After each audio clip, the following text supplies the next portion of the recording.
Hallelujah. That's right. Right. He's been talking non-stop, as he said, right early. Everything he's been saying.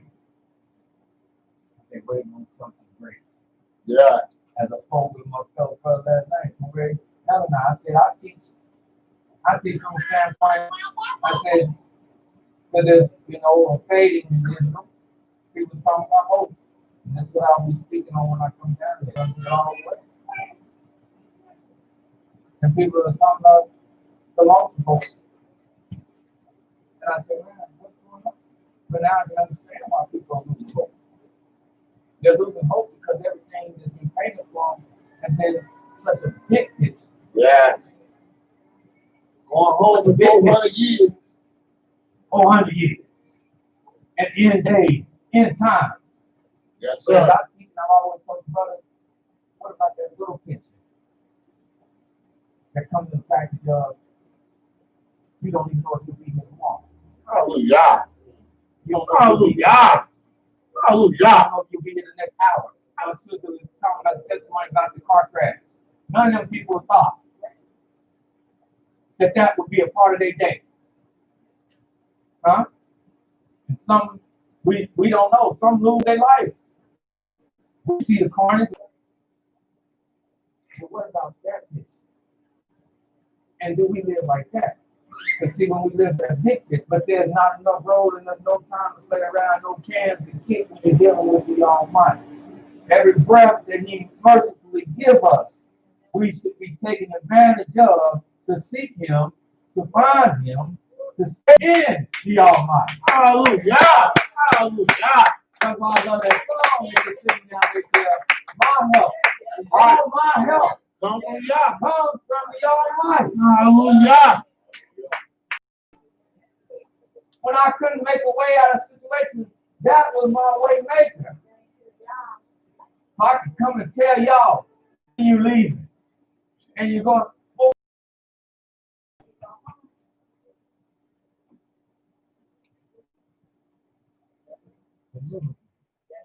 The big things are gonna take care of itself. That day coming. It's coming. Baby starts off small, smaller this pinhead. But from that time, whoop, Now I'm going to take care of it. now we start taking care of it. No. That's the mind of the wicked. That's why they tell you can have an abortion. Yes, sir. David said, thou knew me in my mother's womb, even before she knew of me. Before the morning sickness, before the little hormones start going here, for the cravings.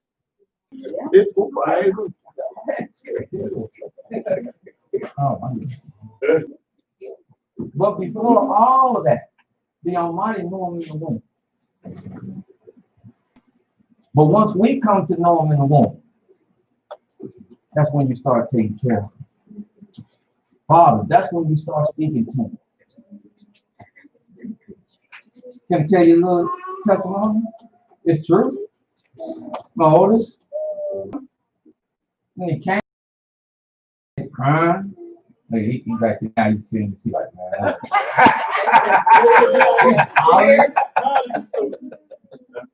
His grandma, maternal grandma, she had him.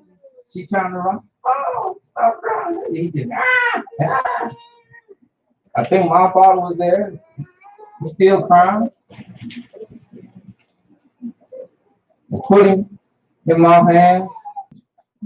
Came out with crazy noise. Then I said it again, hey. And that's the other thing, he wouldn't open his eyes. When I spoke to him, his eyes started opening up. Why? He knew that voice, but he knew it. I talked to him. See, don't believe these people that don't have no wisdom. That's right. Talk to him in that womb. Hallelujah. That's your line of communication with him. You can't feel with she's connecting with him in another way because she's the host, she's carrying him. But you can still.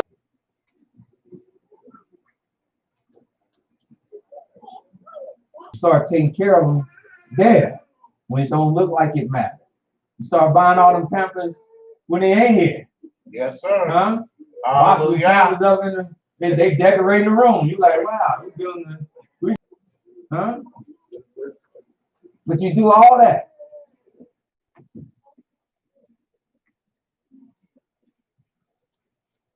Stop looking at just, it's the little things. I'll give you one last illustration.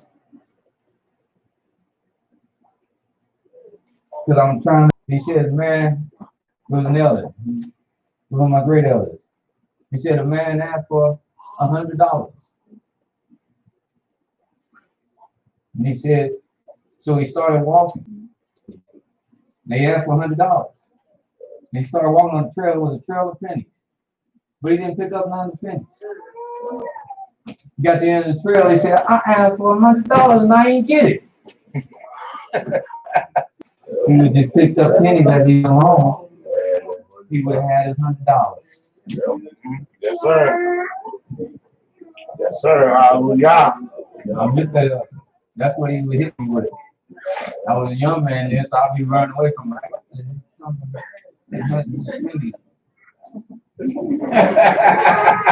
But now I'm older, so I understand now. Makes so much sense. Come on, let's get back to the story. Genesis 24, Testimony, brother. verse 15. Seeking that behold, Rebekah came out, who was born to Bethuel, son of Milcah. Because see, I know y'all great. That's just how great y'all is. That if your heart is purpose with him, if you're seeking him, if you really want him, if you really made him part of your life, we won't know he's working. You have to get out the way and let him work. Not necessarily on our time, on his time. And this conference, Yeah. even in mistakes and messing up, I had one that I went through. But in the end, as I prayed, but in the end, when it got to the end of the matter and it went for resolution, I was just as calm. I sat there and I was just as calm. And when we got up, everything just, I said, that's the hand of Yah. Hey, when the other person will smile, now I wish you would. I said, the Father done did what he had to do. Came back to me, and I just,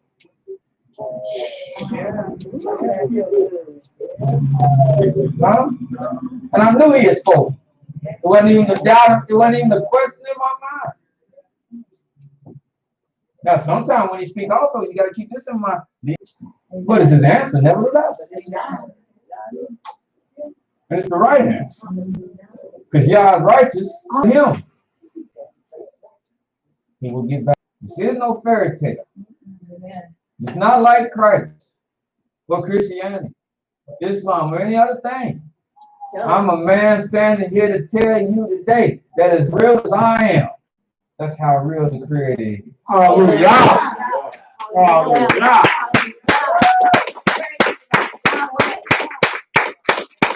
Hallelujah. He's near to you as you want him to be. Yes, sir. And he's as far away from you As you want him to be. Yes, sir. If you want him to be far from you, then he can be far from you.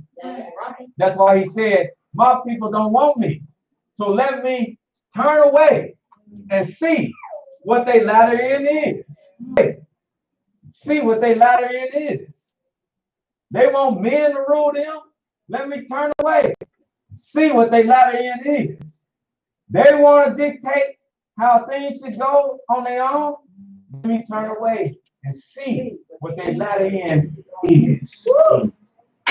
But there's some everywhere, every place.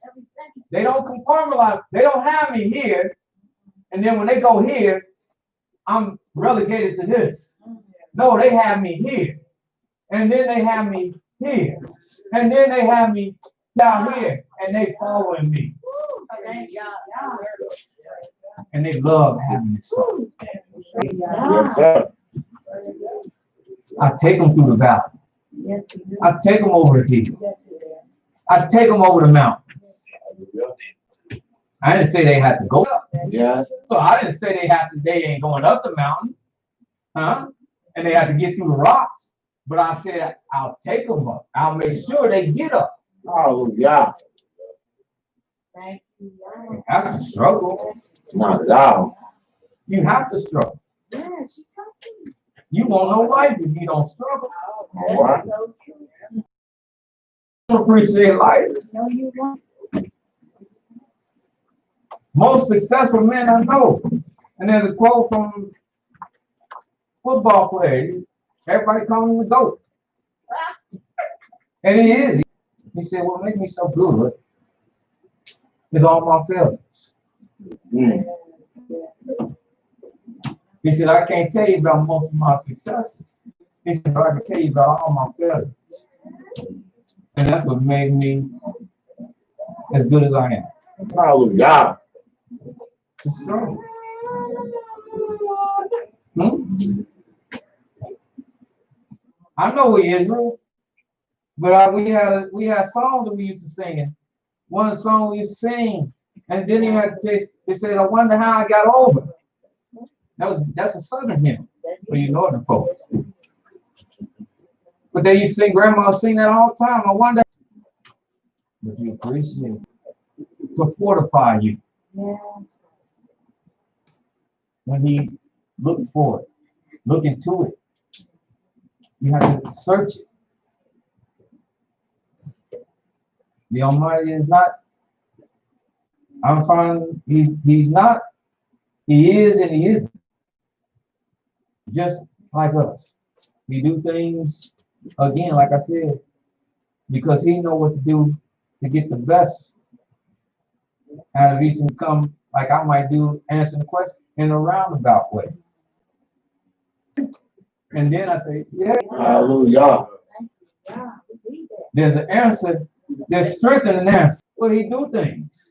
He don't just say, ooh, you go strength. And, ooh, I got strength.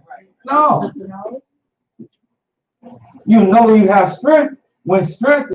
that's so true. I know you did. That is so true. That's why when you asked, I had to show you.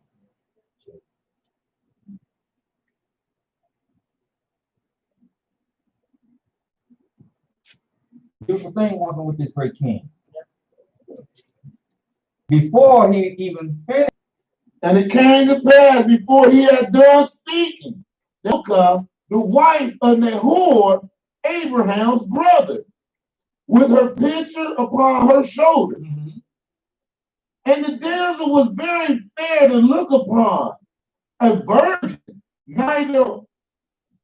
neither had any man known her. see, he said, if this woman I asked for her, she give water, then, so he was on her character.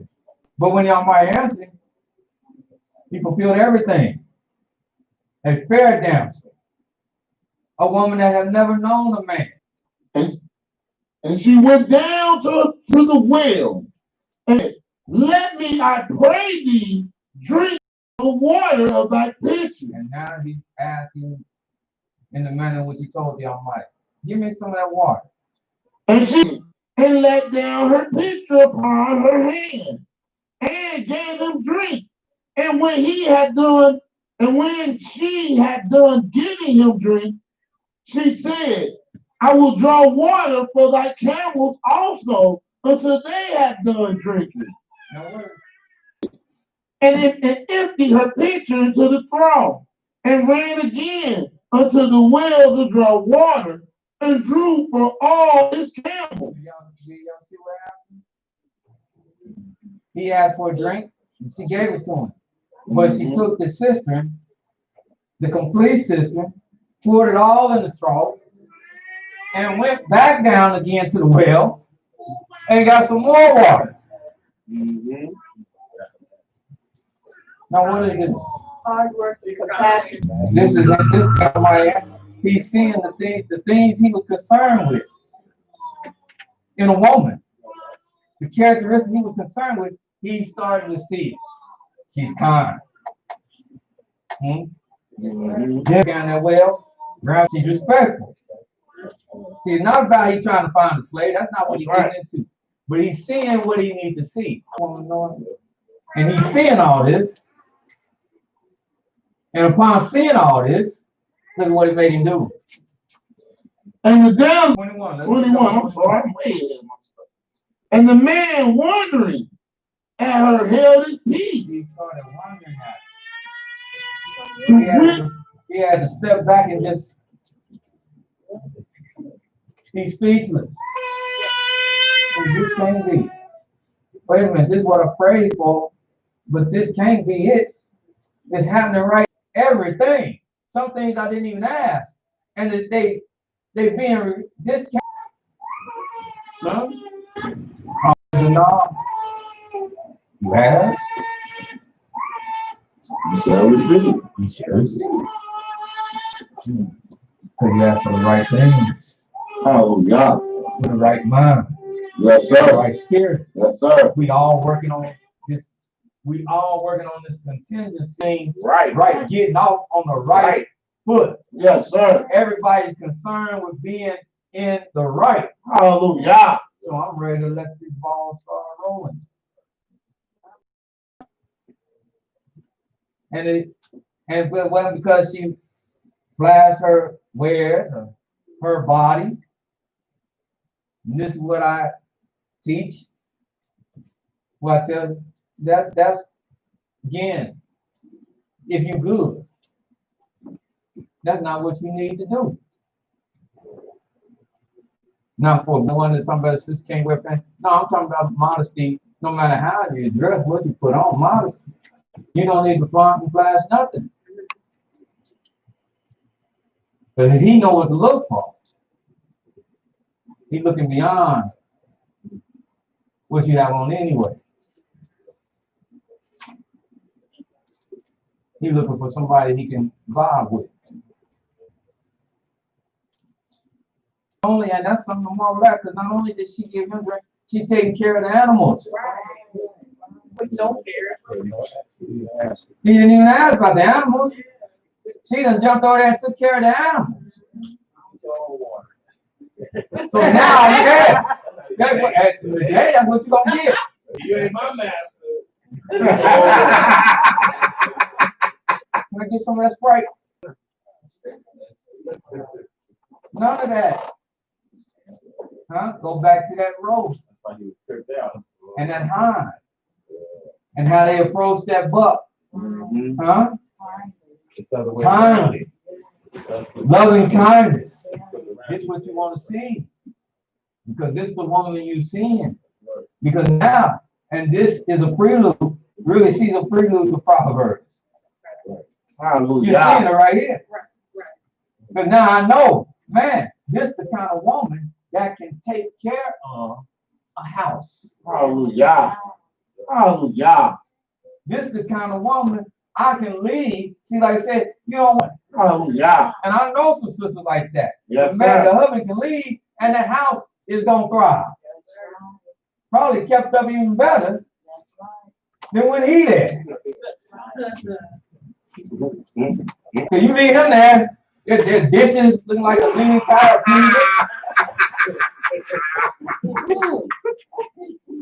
Just leaning all over the place.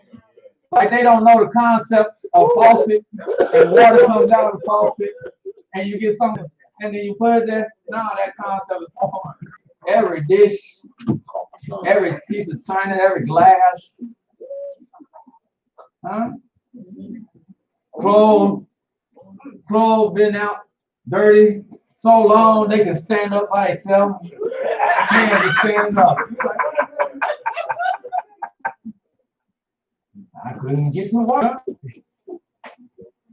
He done lost about 20 pounds when you come back. I don't know where the dishes came from because he ain't went in there and cooked nothing. How did this get dirty? You ain't cooked nothing.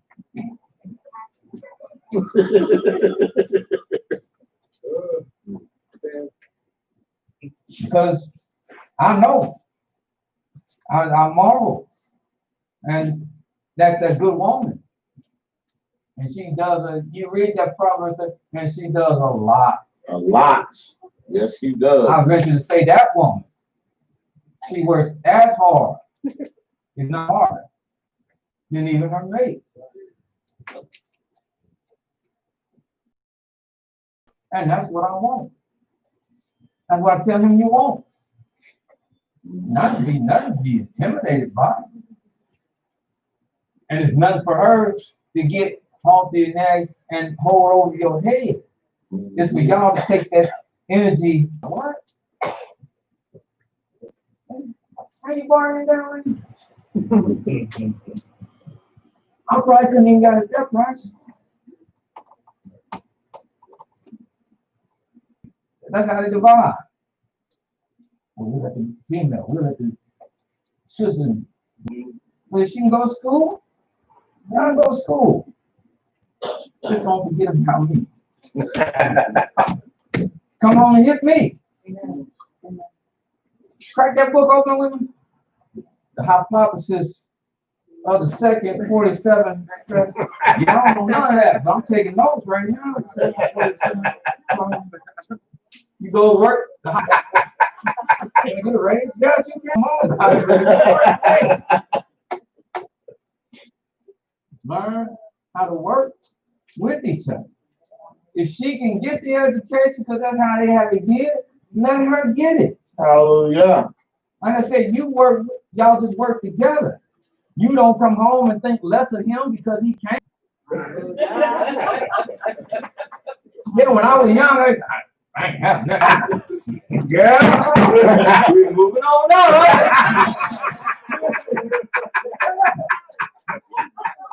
Be less apart. Hallelujah. Finally got a piece. Okay. We ain't going out in the morning. Girl, we going out. Huh? We stop this hitting or being pitted against each other and raise each other up. I got a beautiful couple in here. I ain't gonna look at them. But I've seen them elevate each other. And that's what it's supposed to be. Hallelujah. Huh? Yes, sir. And she started working out. Looking like Big Pun or something. You better get up and start walking. Huh? That's a good thing. She's keeping you healthy. Yeah. Yes, sir. Hallelujah. Huh? Hallelujah. Even if the fear of losing. When you went to the grocery store, you saw all them guys. They just bringing, they crashing the car. I told Sister, I said, we went somewhere the other week. I said, elders, ladies looking at you. I don't know what you do, what you did. But they saw you coming down there with this. And she supposed to be taking my temperature. And I come here with the COVID and stuff. I said, hello. I said, well, let me just slide to the left.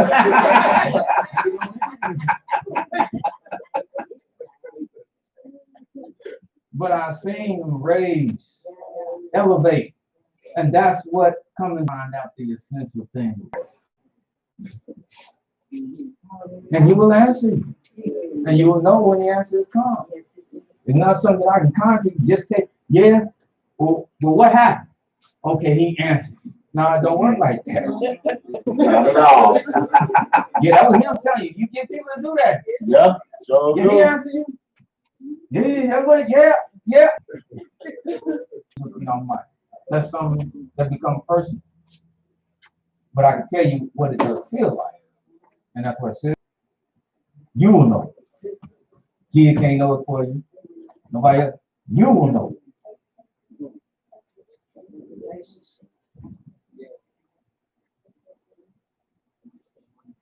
But she gave the camels drink. And upon seeing all that, as the camels had done drinking, that the man took a golden earring of half a shekel weight and 2 bracelets for her hand of 10 shekels weight of gold. and good. Because on y'all Sabbath, is there a need to bash our brothers? And all there's a need for is tell the truth. And the truth don't have to be told on an ongoing basis. You don't have to keep on saying the same thing every week about the same person and make it a topic. I tell you the truth one time. And you ain't got to buy in. You see, that's all I'm trying with teaching is the truth. Not bashing nobody.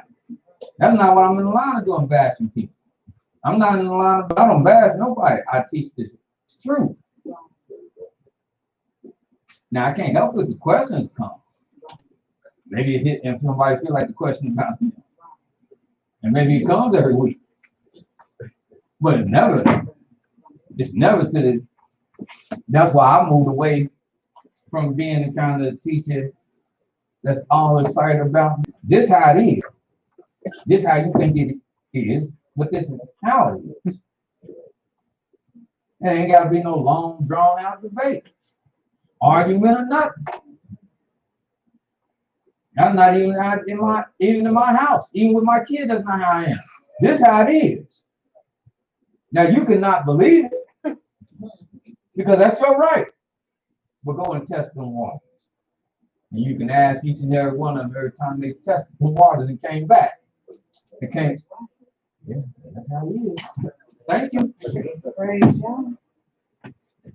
Many of y'all know. I let my brothers say what they say. I let them teach what they teach. I let them do that. I spoke my piece on the matter. And it was brought to me, that's all I'm going to do. And then I told people, well, we'll see. You know what I said to y'all? Yes, sir. We'll see. We'll see. I didn't want to say that here on Saturday. If you caught me on the street, I said, We'll see. this is what it is, but we'll see. One, live this, but I live what I know. So I don't have time to bash somebody else. Too busy living, huh? Yeah, the other again, going back to Maryland, he said, time will tell. Time will tell. They said, Not at all. in class, y'all don't know him, but y'all know my favorite saying from my mama. What? What? Keep living in one, but what? What don't come out? Come out in the wash, come out in the rinse. Come out in the rinse. Huh? Oh, that's the very mom. That's the number one coach right there. That's the number one. Huh? So, yeah, there's some things, and people say, you know, so that's my style. And that was the style of a lot of the men that was secure with the Creator. Hallelujah.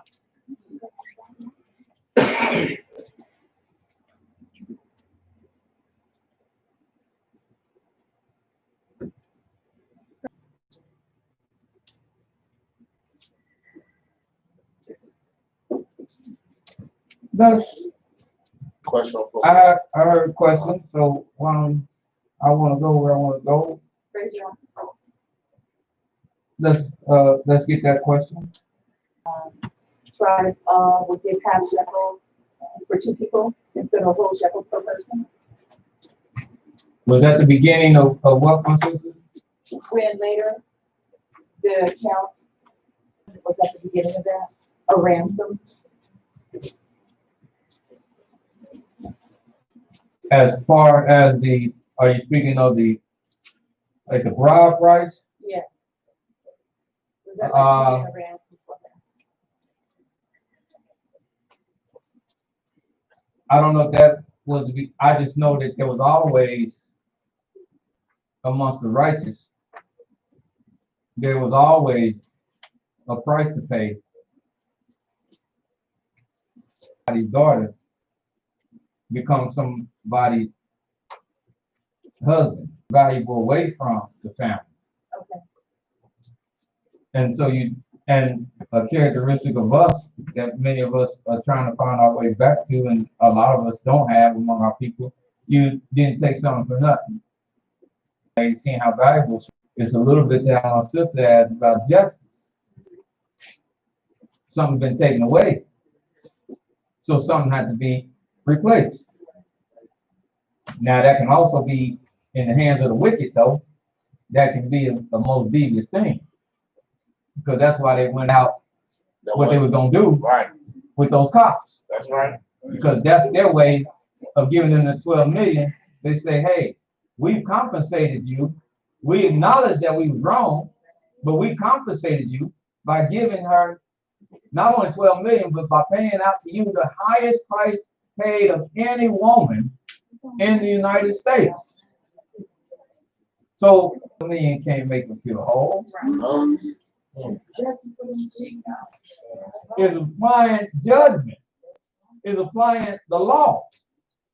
Not only her, but that's what will make everybody feel whole. And we've been saying for weeks, if you want to stop the marching in Cincinnati, Louisville, Portland, Atlanta, execute justice and judgment. Hallelujah. This thing about wanting, because you're saying the wanting endangerment is because you shot in a wall of somebody else's apartment. You haven't even addressed what happened to her. Totally bypass her. The wanting endangerment is the endangerment of somebody else's life. When at the least, but this is y'all. See, you talking about answers. This is y'all speaking. When at the least, okay, I'll go with you. And that's what I tell people, and that's what I tell people as we get into things today. Knowledge, power. See how people ask for the wrong thing. Is there guilty of murder? Raise your hand. Raise your hand. You wrong time guilty of murder. Which one? Cop. Cop.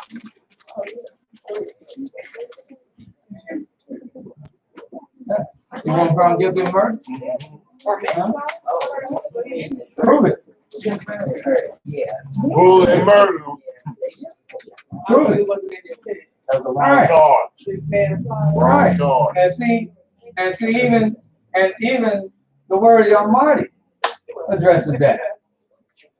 Let's go to the book of the law. Hold this. Let's go to the book of the law.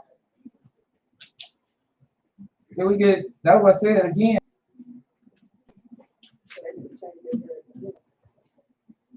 Exodus 21. You know, another thing, we can't talk about return to the Almighty and we don't know which way to go. We teach him return to the Almighty. How are we going to return to him? And we don't know what he likes and what he don't like.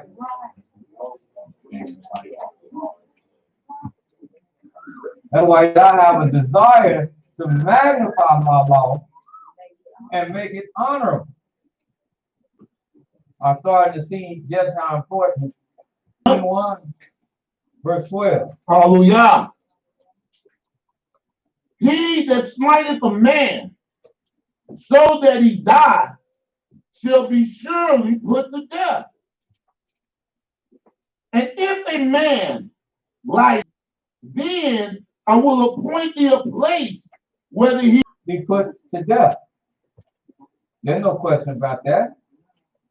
But what is the circumstance of that? See, not in what? and wait, but Elohim deliver him into his hand.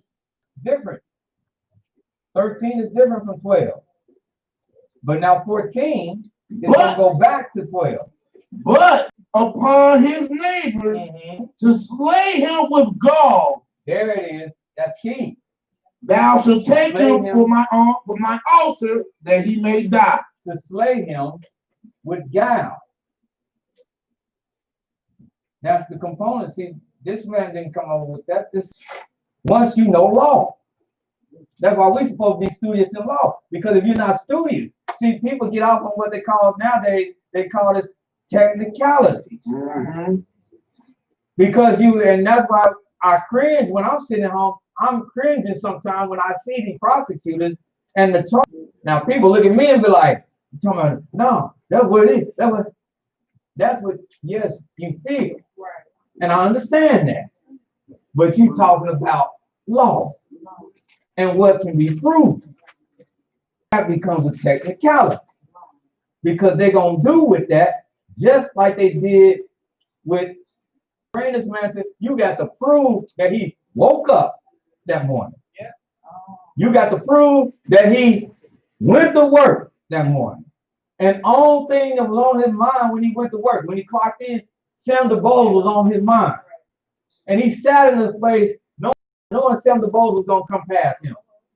You got to prove that this was just a sole motive, and he did everything and set it up like that.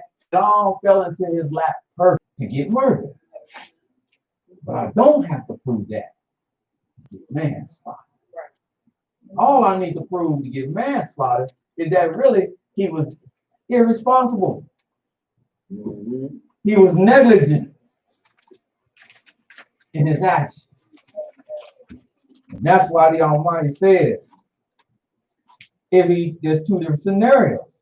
There's guile there with murder. But there's what with manslaughter, there's what? And if he do not, wait a minute. Yeah. No, verse 13, yeah. And if a man lie not in wait, but Elohim deliver him into his hand, then I will appoint thee a place whether he shall flee. This is accidental. He's still a taker.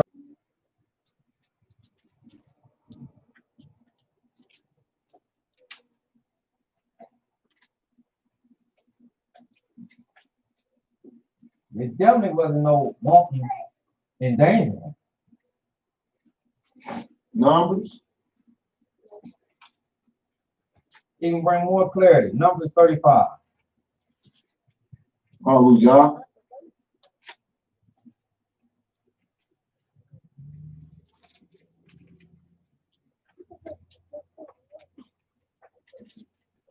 Start at verse 30.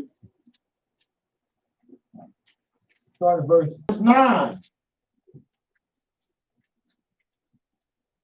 And Yahweh spake unto Moses, saying, Speak unto the children of Israel, and say unto them, when you become over Jordan to the land of Canaan, the slayer may flee thither, which killed any person at unawares. And they shall be unto you cities for refuge from the avenger, that the manslayer die not until he stand before the congregation in judgment. yes. And what's a man now? To give you a better example, what's a manslayer? Let's get the testimony. Go to Deuteronomy 19, which that falls directly under. Deuteronomy chapter 19. This is the companion to Numbers 35. 19 and 1. When Yahweh thy Elohim hath cut off the nations whose land Yahweh thy Elohim giveth thee, cities for thee in the midst of thy land, which Yahweh thy Elohim giveth thee to possess it, thou shalt prepare thee a way and divide the 3 parts, that every slayer may flee thither. And this is the case of the slayer which shall flee thither, that he may live. This is what a slayer looks like. Whoso killeth his neighbor ignorantly, whom he hated not in time past. See, so yes, I can't prove that he got up, that he went, and he knew even Breonna Taylor was there. And so he had her on his sights, and he shot in there knowing he was gonna kill her. There's no evidence for me to go in there and prove that. But I can prove that he was irresponsible. I can prove now, given that they said he broke ranks and he even broke probation and he went off on his own, which put himself and the rest of the team in jeopardy. I can prove all these things. And being able to prove all these things, he's not in the realm of wanton endangerment. He's in the realm of even ignorantly or unawares took the life of another person, even if he didn't mean for it to do so. But when you ask for murder, you just put him out the realm of being charged.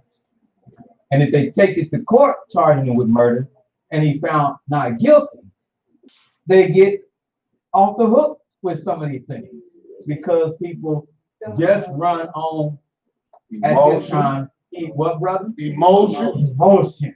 And they don't run off of intellect. And that's why David told Solomon, you must give the Almighty your heart and your mind, your emotion and your intellect must both be guided by the Creator. Hallelujah. One should not supersede the other or be so much higher than the other. They should be equal balance, led and tempered by the word of the Almighty. But our people get on the emotion, and it sounds good. As when a man goes into the wood with his neighbor to hew wood. They both walk in the woods. They got axes. They both walk in the woods to chop down a tree. Slipping from the hay, slipping from the heat. He don't even know his neighbor. His neighbor because this is his brother. They just both been there maybe doing this their occupation. But he just got the chopping, and on that backstroke, his axe head wasn't secured tightly enough. And it went to flying. And lighted upon his neighbor. And then he died. And it caught him right, pow. And he dead. He shall flee unto one of those cities and live. They didn't go in the woods and he didn't say, yeah, I'm period that you can show. But nevertheless, no intent. He's guilty of taking life. Huh?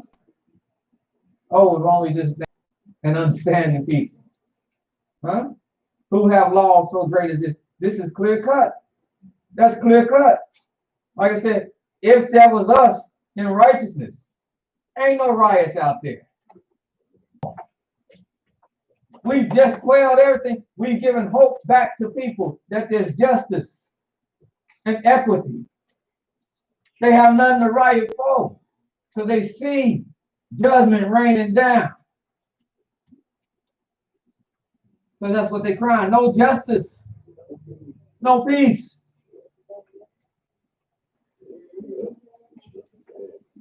They receive justice and judgment. Don't matter how many years service. Don't matter rank. I don't hear when he comes before. None of that matters. Everything that you should have done, and it has resulted in a young woman's life being taken. Therefore, you must face some kind of penalty.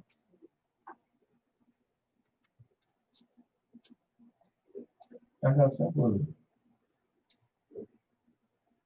Whenever somebody dies, hey, they have loved ones, they feel that. Yes, sir. And what the Almighty say? Keep reading. That's why I'm giving you these cities, so you can get him out of them. This is for his well-being. Lest the avenger of the blood pursue the slayer while his heart is hot and overtaking. Because some people get mad at the Creator when people die. Unnatural cause. They get mad at y'all. Know people to get mad at the most. Of course, they don't know y'all like that, but they get mad. Why? God, I've had some big times. That's what have crushed their faith in God. Yeah. Damn him. And the emotions run that high that they just discard belief in the Almighty. So if they're gonna get mad at the Most High, Oh. what makes you think they ain't gonna get mad at a person for taking their love of life? If they can get mad at the Creator, who are you? Huh?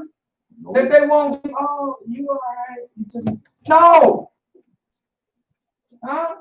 And they don't want to hear about accident. Not in that moment. Nope.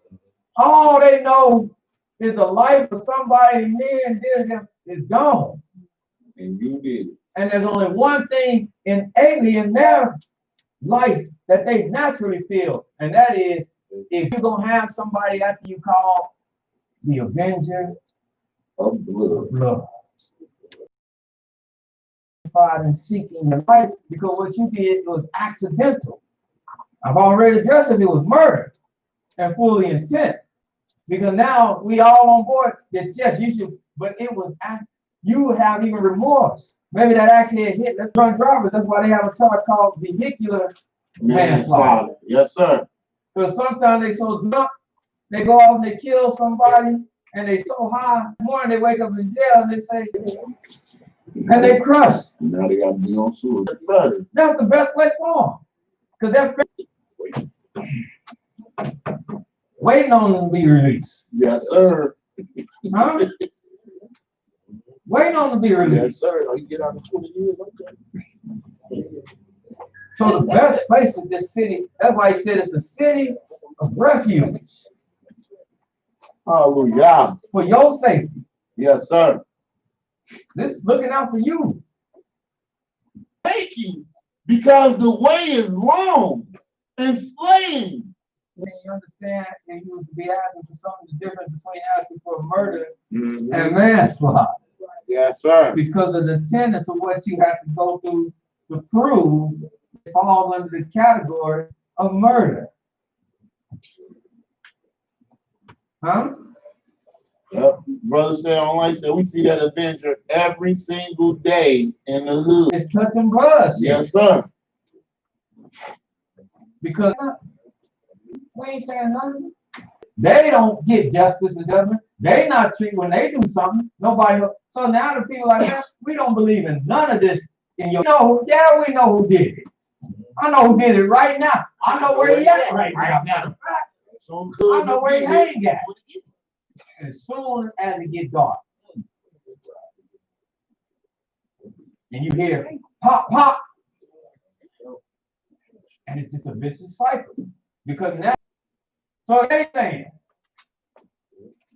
they came back, yeah, it's on. Click, click, and you just got ping pong. Huh? That's part of Chicago. And then you got the wicked that fuel it. Let me put some more guns in their hands then. Let me make it more accessible so they can keep getting at these and all the homicides. You can't buy a single gun like candy, like a candy store. But there's not a single gun store in Chicago. Wow. You know that.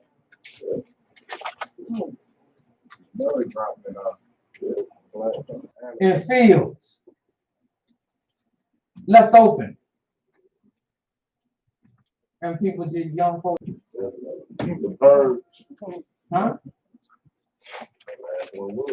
Because as they was hollering, they said, we got to protect, I was listening to radio this week, they said, we got to protect our women, but for that, because number one, the man wasn't protected. A populace of us doing time and life in prison. Another populace of us is not really a man. We a man, but we not a man. I've never seen so many switcheroos go up and down the street in my life. Ooh. Say switcheroos. Switcheroos. The driver the other day just see switch. I saw about, and they're young. They're young. Oh! Breaking it out. Oh! She with me. What is this? Ain't nobody allowed to go out and confront the enemy but the women. Behind the game again. It's like any war. It's like any war. Be it and having children bomb once America started winning that conflict, if you can call it winning. Why? Because there were so few Vietnamese. Yes, sir.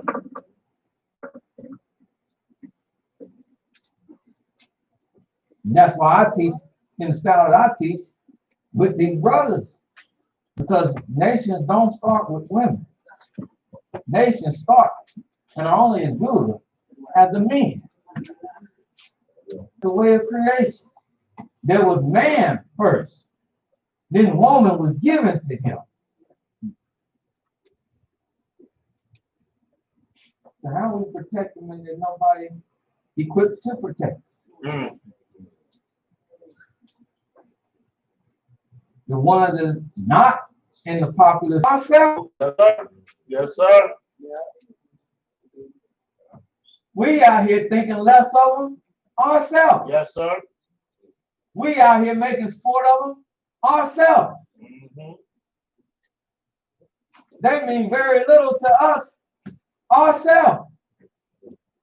So who's gonna protect them?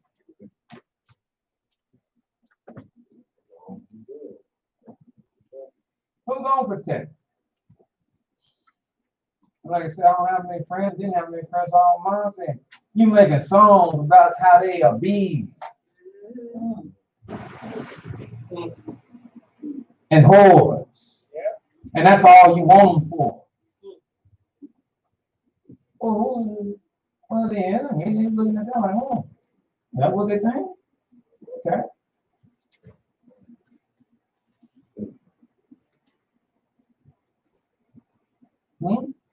Yeah, no, that.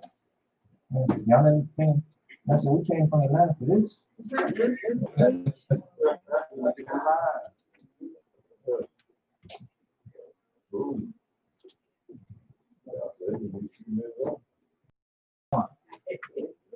And like I said, that problems.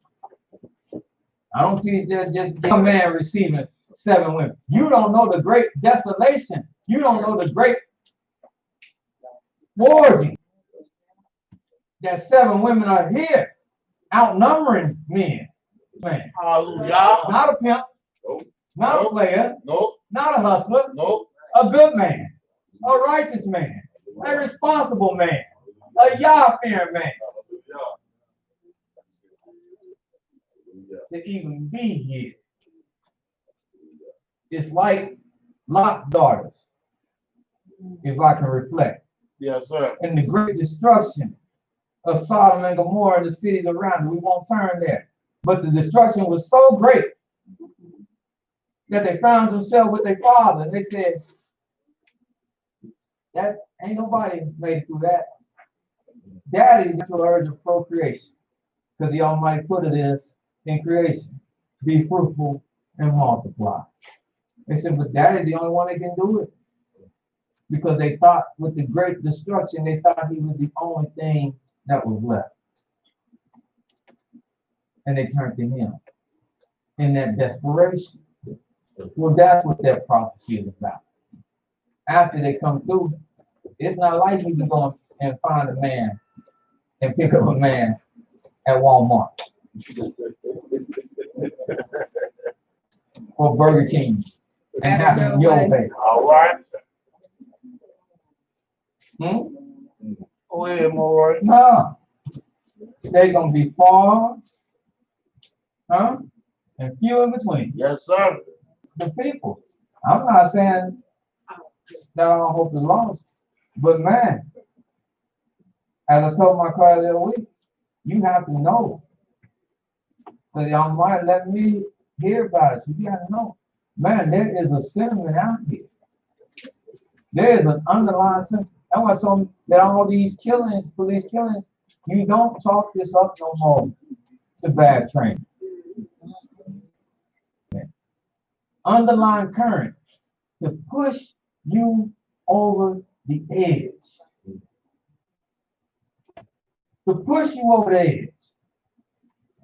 FBI released a statement, my class will tell you, FBI released a statement in Chicago warning the Chicago PD that gangs would be targeting them and filming it on Facebook and put it on live. This is on official government, U.S. government document from the FBI. Some of our people are policemen. I know some people that served on police force. You check in your shift, you get your updates. Now put yourself back in your shoes. Comes and reads you a letter. This is addressed from the FBI. And here's what it says. As you in your squad meeting, after you took roll call, you're hereby police department is a target of gang activity. Any attempts to pick out, they will make distress calls to lure you in. We don't answer no calls. Now, if I get that read to me, how am I supposed to go out on the street of police? Yeah, Sheriff. I can't. And if I do, how do I go out and police? I go out policing like everybody is against innocent. You can no longer talk this up to mistakes and train. There is a concerted effort to get things kick-started that blood may run in the streets. And they target, main target.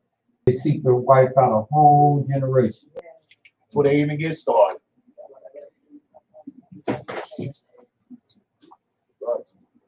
Son will not be a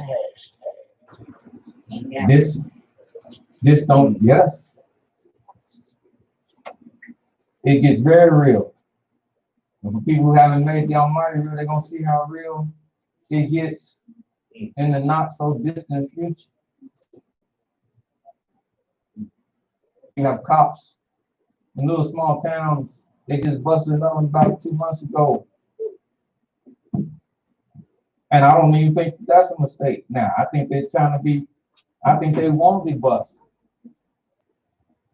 This is about the third different little group that they, maybe even the fifth little group that they done busted, talking over their radio with them on. So that tell me this ain't nothing where they, oh, that's a mistake. No, I stop believing. They want this to be heard. They want this to get out. Yeah. And they're talking and you need to hear it. Tired of these effing, man, we can't wait. We got something for them. They run out the look, because in the heart of it all, as long as we are, we're still the people that got a little something in us that make us pull back. This man don't. When he gets the chance to get unleashed, Grabbing his dog.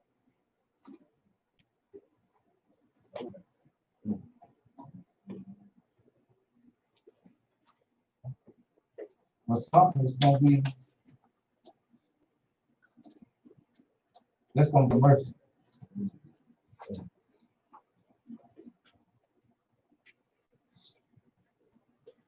Go ahead, brother. I don't know where you left off. Go ahead. Deuteronomy chapter 19, verse 4 again. We was at 6. We was at 6. I said verse 4. Pursue the slayer while his heart is hot and overtaking, because the way is long as much as he hated him not in time past. Good, but he was not worthy. He's not worthy of death, but he can't go on living as if nothing happened. He has to still forfeit life as he know it. And that's why we go to Numbers, back to number 35.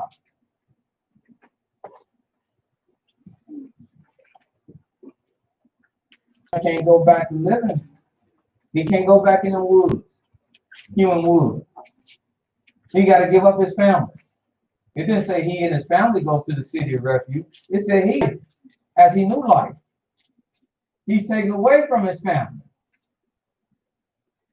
He don't get to go home and see them and enjoy them. Verse 9. Go to 26. I want to expedite this. Verse 26. Numbers chapter 35. Verse 26. But if the slayer shall at any time come without he was fled, and the revenger of blood find him without the borders of the city of his refuge, and the revenger of blood kill the slayer, he shall not be guilty of blood, because he should have remained in the city of his refuge until the death of the high priest. But after, and we don't know how long that could be. That high priest, 30, 50, 40, right. 50 years.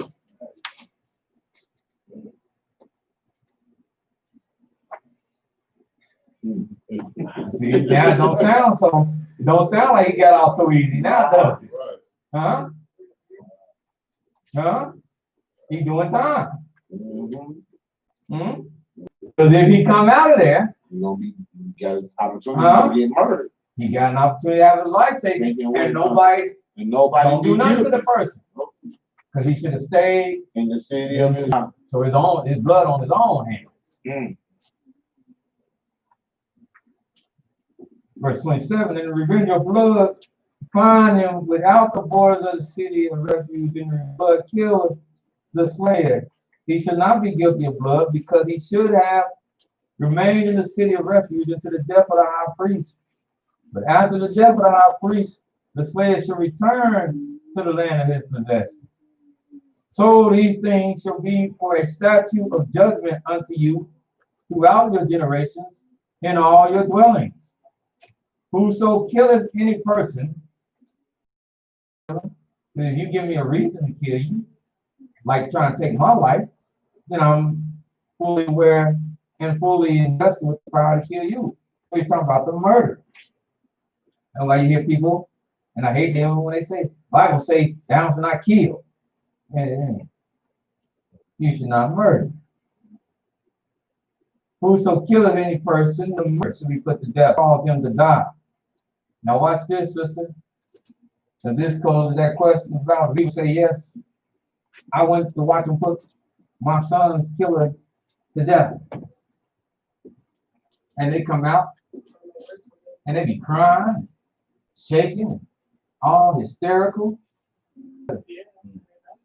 But they don't. They feel worse. And the Almighty says,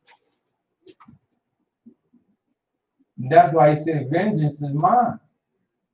Not for you to necessarily get it done. You and I do it. See, the human mind even. Y'all don't mind if I teach for a little bit? Go ahead, boy. Except taking life. That's why you have what they call PTSD. That's why you have mental problems after you take a life. Yes, sir. If you're a good person, or take all this life and they come back home and they shot. Because they were not, the mind was not meant, and especially on a large scale, see carnage. Your mind was not meant to see that. The children of those 3 young people, and I found out this week, my neighbor, that's his best friend, one of them was his son. But those children, one that happened up here about a week or so ago, the children walked in, executed. And the children, 2 of them were their parents.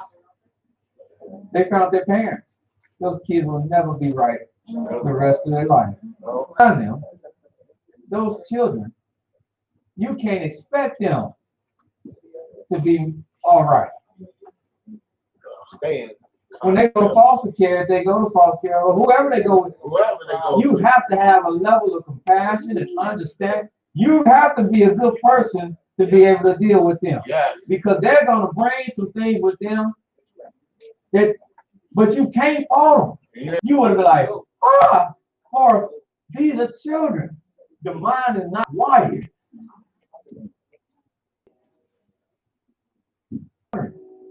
That's why the sacrifice was given to the Levites. See, people always talking about how you have a Sabbath and you don't have a sacrifice. Let me inform you something. We never did. The common man never did the sacrifice. When they talk about the sacrifices on the feast day, all the feast days, and on the Sabbath day, it's a parade of people. Here my goat. Next man, here my. We never did that. What we did is we brought what we want, took it away from us, prayed over it, except that they all might accept it, and they went and did the slaughter. We never did that. So if you're trying to use that as an excuse, why you shouldn't keep the Sabbath day, give it up. Because anybody that studied this book and knows this book knows that is not fact. Right. You can probably teach that to somebody that's ignorant or some lame brains or somebody that's just as lazy and shiftless as you that don't want to get up and come out and serve the Almighty. Hallelujah. Hallelujah. But I'll let you know, I'm glad you in this place you need to be.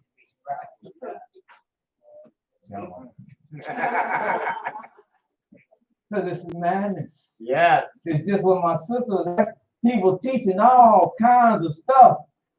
And she had a lip shut. Because the common man, mikra, the very definition of congregation is mikra. It means to come out. Public reciting. What we doing today, a public reciting, a public reading. That's what mikra means. Mikra don't have nothing to do. And the altar was in the midst of the Levites. That's why on the Day of Atonement, Aaron cleanses the tabernacle. And they ran up there and cleaned the altar, and they cleansed the altar.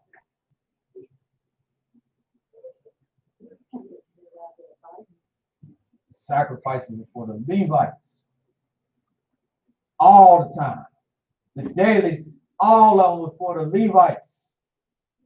You did not do that. What the Creator is saying is the sacrifices, when you say you brought them to him, that's bad thinking. That's why I said I don't want them.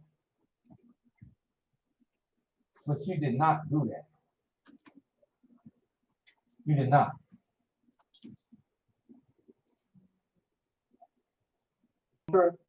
Which is guilty of death.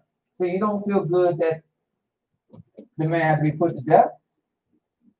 Because for an upright person, death is never pleasant, no matter what way it comes. Natural causes, you still gonna mourn even over natural causes. Death is never something pleasant to have to wrap your head around.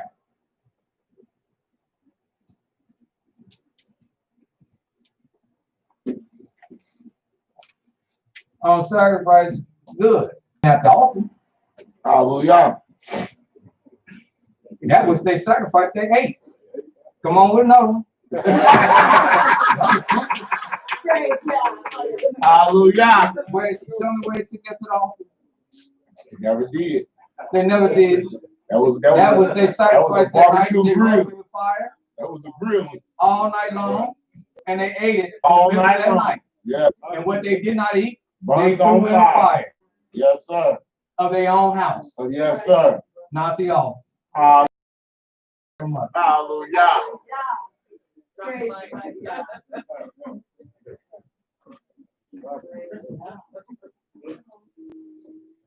Thank you. Hallelujah. You should take no satisfaction for him that is fled to the city of refuge, that he should come again to dwell in the land until the death of the high priest. So he said, don't take no satisfaction of the life of the murderer. But you put him to death, regardless. And you should take no life, or you should take no satisfaction for him that is what? His life is gone. Them 20, 30 years, as long as the high priest, that he is, She picked up, moved on. Huh? Job definitely gone. Huh? That Hewitt Wood, and ain't nobody keep that position open. We kept it open for 30 years. No. There's been I don't know how many Hewitt Wood in there. All right, we still need wood. Yeah, we still need wood. We glad you out, baby, but you know, can you rehire me? You're a little older now. You don't swing that aspect. We got them young cats over there swinging. Matter of fact, we don't swing actually no more. They push buttons, man. Boom! Yeah. We done moved on. We got men coming out of prison and they said, man, I'd really rather go back in prison. Because they come out to a world that they can't adjust in. So, come out to a They had a world. man come out. I heard one of the last men I heard came out. He came out and he said, man, what is this? Cell phone. Cell phone. He been in there so long. He was like, what is this? At best they had he came out to a world, he said, man, it looks like I'm on another planet. Like them cartoons you watch growing up. The Jetsons. Yeah. Bring that mind here. 30, 40, 20, even that years. You imagine you go into a coma and you wake up. You can look at your cities. How they changed in 10 years. The city done changed so much, she Yeah, can turn around. Yep. Because what used to be there, they built that, they put that there. When? So she got a real change. So that's why I said, this is not getting all light just because this ain't getting all light. His life is over. Because we don't know what he get to do at the secret refuge. Probably not much. Keep a low profile. Yeah. He got his family. Running around It's a city. refuge city. But you make you happy. I don't see a whole lot of that. It's just not, this is judgment though. And so I bring that back to today. Something. It's not murder. We can't hit him with murder. But we can hit him with, man, he definitely shouldn't be going back to whether staying with that same district or his life, as he has changed the lives of Breonna Taylor, her boyfriend, and her whole family, so should his life and the life of his family be forever changed. You anti-cop. No, as a cop, official of the law.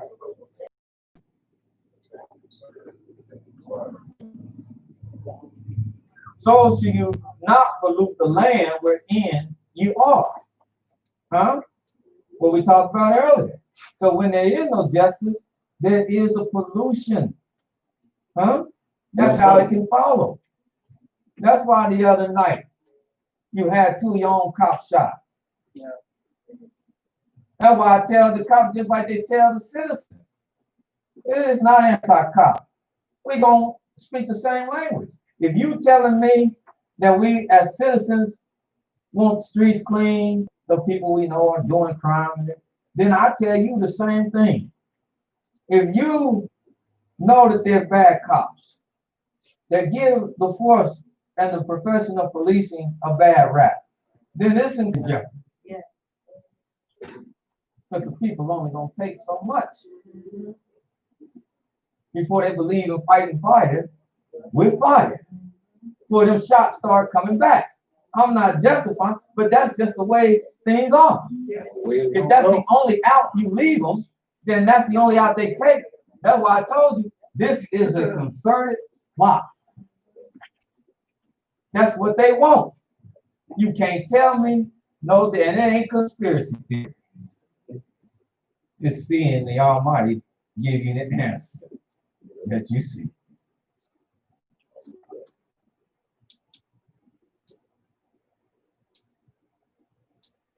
But if justice rang out so that the land don't become polluted, for blood it defiles the land.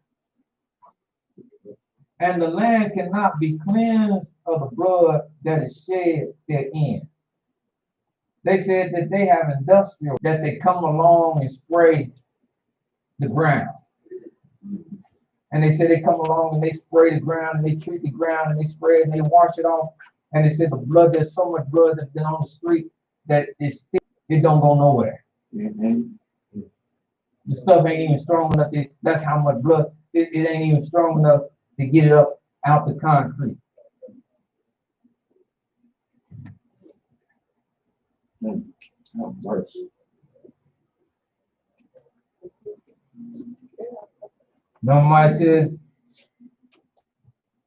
but by blood of him that shed it, that's the only way this can be made right when you're dealing with the murderer. So defile not therefore the land which ye shall inhabit, wherein I dwell. For I, Yahweh, this is what our people need to hear. Let me read that again. He says, so defile not therefore the land. Yes. I know we came here not on our own free will, but still do we inhabit this land. Yes. So we can't defile it with blood. And then more importantly, what did he say? For I, Yahweh, I want to be with you. I want to be with you. Huh? I like to tell my class on an everyday basis. With human bodies. We got a lot of spiritual bodies. But not with spiritual bodies. When people come in, they're like, man, there's a lot of people in there. I said, I know that. But you didn't see how many brothers in here, did you?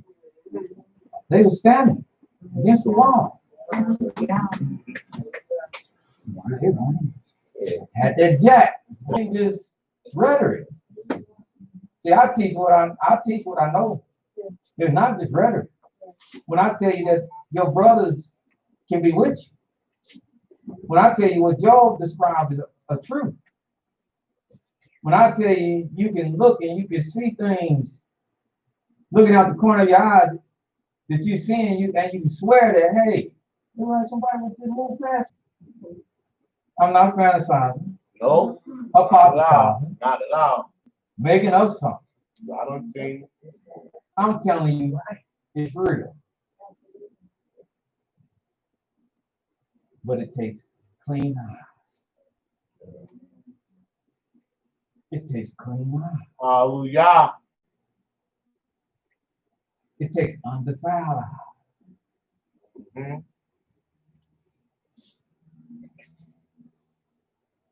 As clean as you become, you cross over.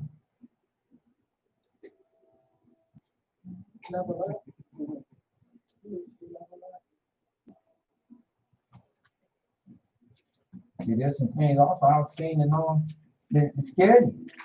Mm-hmm.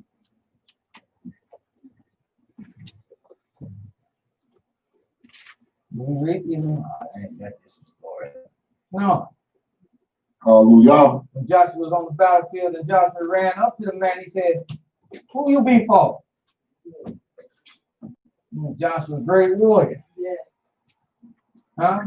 Joshua, he was in there. He said, who you be for? Man, I said, man.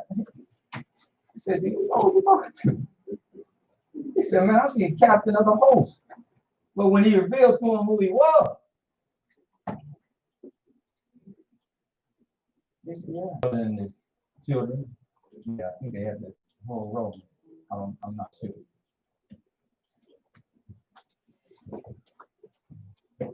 Prophet with the young man. Young man said, there's so many of them.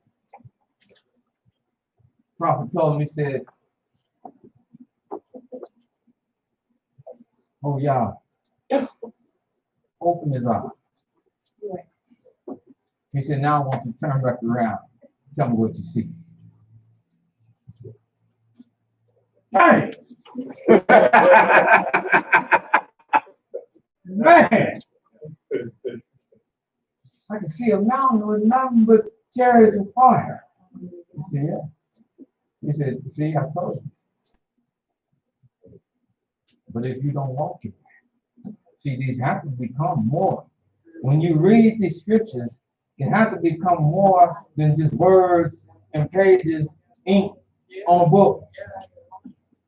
This has to start getting internalized within you. That's why David said, let the taking you to Psalm 19. Psalm I 19. don't do this just because I'm in love with myself. I don't get up. I'm not up by the blessing of Almighty. My children can testify. I'm not up at 5, 4 in the morning. I don't say this to make you think no kind of, I'm saying because it's the truth. They could testify, they'll tell you. Sometimes working off of 2 hours of sleep. And I'm back up. They looking out at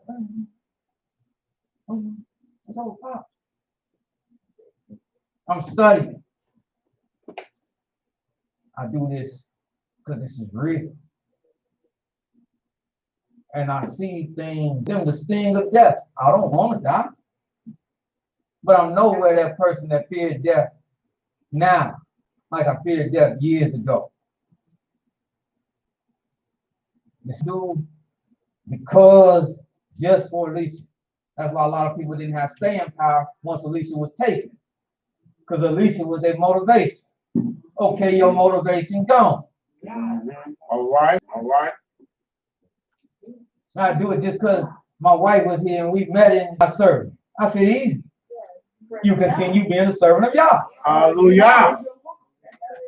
Who told you a servant of Yah just because your wife was serving Yah? All right.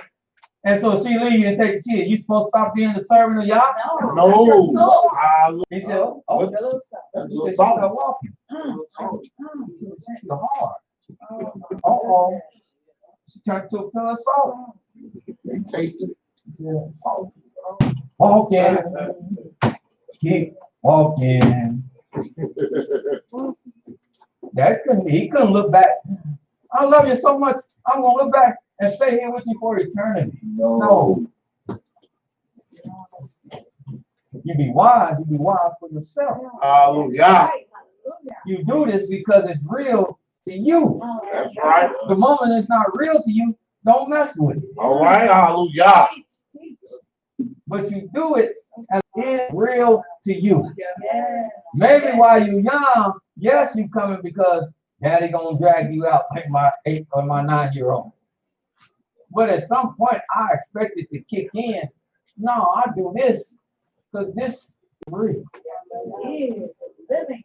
Y'all have become my salvation. Hallelujah. And that's all I try to set them up for. Then I turn them loose. Man, go wherever you're going. You know what to do. If you're real. When I send them out, let them go on pepper. Look, now, don't make me have to come in and sit in the restaurant with y'all and show where y'all at. I don't send him out like that. I send him out with these words. When I drop, you know what to do. Hallelujah. It's that plain and simple.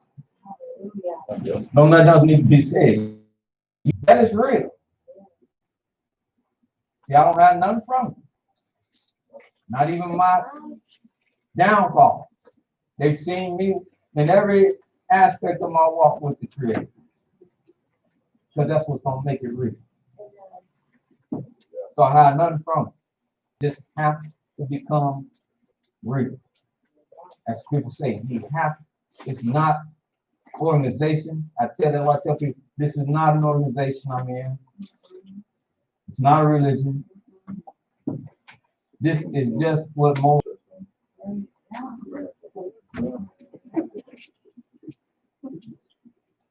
And I'm finding the more I want, the more I put in, the more I'm getting out.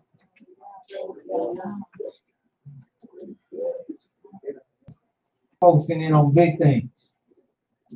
Well, the truth of the matter is, we try to be clean all the time. Especially reading verses like this, where the Almighty said, I want to what? Dwell In the in the land, midst of you. midst of But to dwell in the midst of us, that requires us to be what? Clean. clean. You know, and I've heard people congregants talking, well, we put people at the door to check and see if people was unclean. I said, well, good. But they're not gonna do that here. I wish I would. I said, wait a minute before you go in. You on your time of the month? No, because once you teach the law, That's right. the responsibility is on that person, Hallelujah. and the knowledge is on that person, and the spirit of righteousness is on that person. That if they know they unclean, they separate themselves. It ain't even know where you got it first. They separate, brother. I can't come because I'm unclean. Yes, sir. Let's turn to the book of 1 Samuel. You go up and down and come back around. That's just a reminder, no more, right? Question from yesterday. Okay. Oh. Okay. Yeah. That's what we was getting at. So Okay. we want to go first. We're gonna go first Samuel. Okay. Y'all know I Yeah. you hear say the trip is 8 hours. We're gonna do the whole 8 hours. The whole 8. I need all my money. I need all my money. don't shortchange me. Feed my soul.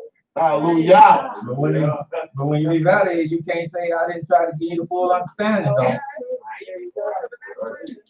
You can't say that. And some people teach and just throw some stuff at you.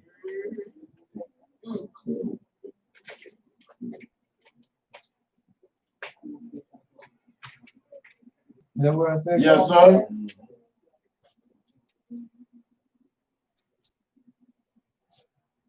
Let's go to 20th chapter. Show you something about, because sometimes when you can give a perspective, then it'll answer some of the other things. 1 Samuel chapter 25. And so what I'm trying to do is give a perspective of how we look at things in totality. And then that'll take care of how we look at things as they fit into our life. So 1 Samuel 20th chapter. Oh, chapter 20. Yes, sir. I'm sorry. 1 Samuel chapter 20. Start at verse 24. Verse 24, hallelujah. Mm-hmm. So David hid himself in the field, and when the new moon was come, the king sat upon his seat as at other times. Because every new moon they sat down. Hmm? They came together, the righteous came together. Because light is sown for the righteous. And they always celebrated the coming in of a new moon. Even upon a seat by the water, His teeth, his guard, he sat by his side. and David's place was empty. But in the They, nevertheless, saw him. He is not clean. Surely he is not clean. and his thought was, he is not what? Clean. Surely he is not what? Clean. And when you read it in Hebrew, that same word, when it talks about the accident that chances man by night. So that's what he thought had happened to him. He thought that he wasn't there because during the course of the night, he became unclean. Mhm. This is Saul's personal house. This is the king's house. They were not at the temple, not in the sanctuary. They at King Saul's personal house. But the mindset is, even being unclean, this man won't even come into my own house. Had to happen to him through the course of the night that made him unclean. Therefore, he won't even come to my house unclean because he cares much about the cleanliness and the state of his fellow brothers. Now, so now with a mind like that, for the sake of Israel, we worried about the cleanliness of ourselves and keeping all of Israel clean every day. Hallelujah. Right. That's why. That's why it shouldn't be nothing hard. That's why. No, as soon as she see me start moving to it, not now, I'm up to you. not now. You better go in there and pray. Turn that cold water on. Huh? Think about next week. Huh? And all the things we can do, but not now. Rachel did it with her father. And they wasn't even Israel. But she did it with her father. She said, hey, you can't come over here. He said, what? She said, I'm at the time of women. He said, oh. Get out of here. Huh? So honest. We don't police nobody. Once you know the law, the onus becomes on you. Hallelujah. And if more people had that, see, even we would be doing better with the plague and all kinds of sicknesses. Yes, sir. People have cold. I know you want to come to class. They can't stop running. You got the chills. Feeling all kind of ways. Don't come. I caught strep throat one time in my life. And it's when I worked in the daycare. Because people sent their kids to the daycare just to get rid of them. Yeah. Huh? Sick. All kinds of stuff. And they just come, we did it. Rubbing all on me. And then I rub it and I die. I said, man, I know I ain't with no. I think about where I get this from. I went and got to this, he got strep. I said, no, I got strep. I said, no little kid, I'm gonna kill him. Needless, right there. I know what you want. Some of this stuff is simple. If you feel, you know you feeling bad. Yes. Huh? Yes, I don't, like sir. I said earlier, I was guilty, but I'll call in if I'm feeling that bad. If I'm feeling that bad, I ain't come. Well, what's wrong with you? Look, if I can tell you that, I tell you, I just not coming in. But I do not just. That's what a little bit of this is for. When you think yourself and stop being selfish.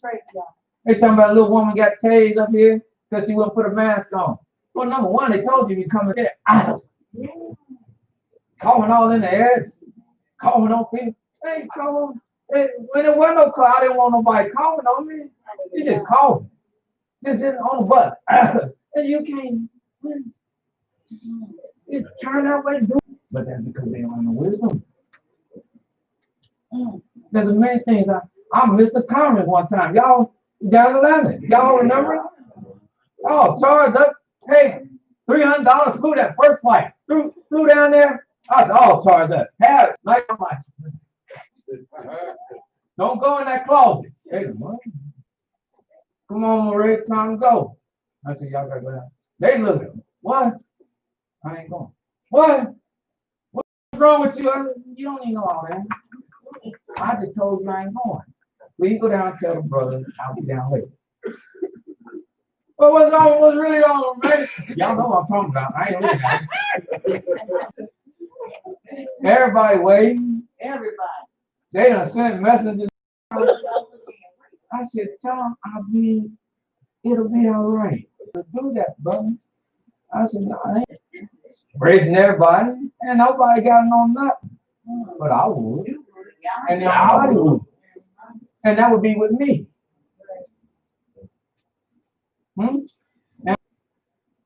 So you make decisions not only for yourself, but you got to make decisions for everybody.